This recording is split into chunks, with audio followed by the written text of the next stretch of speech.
مزدور رہنما پھول محمد خان کے صاحبزادے محمد خان تیمور اور مزدور رہنما یونس خان جدون کے انتقال پر خصوصی طور پر سجن یونین کے تحت تعزیتی اجلاس کا ان کے دفتر میں اہتمام کیا گیا۔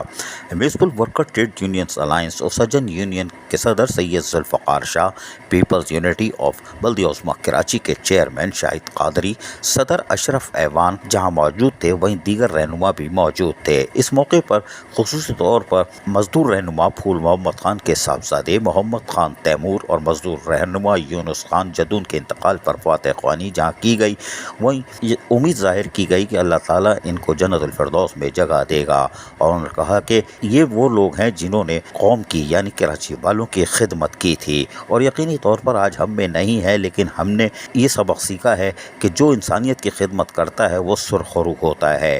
اور مزدور رہنما یونس خان جدون ہو یا محمد خان تیمور، انہوں نے عملی طور پر کراچی والوں کی خدمت کی تھی۔ آج وہ ہم میں نہیں، لیکن ہم سب مل کر عہد کرتے ہیں ہم کراچی والوں کی خدمت میں پیش رہیں گے۔ عزیز عارف، KBS بلدیاتی نیوز کراچی۔ ایسی ہی خوبصورت ویڈیوز فیوچر میں حاصل کرنے کے لیے ریڈ بٹن پر کلک کر کے اور بیل آئیکن کو پریس کر کے ہم سب کے سبسکرائبر بننا مت بھولیے۔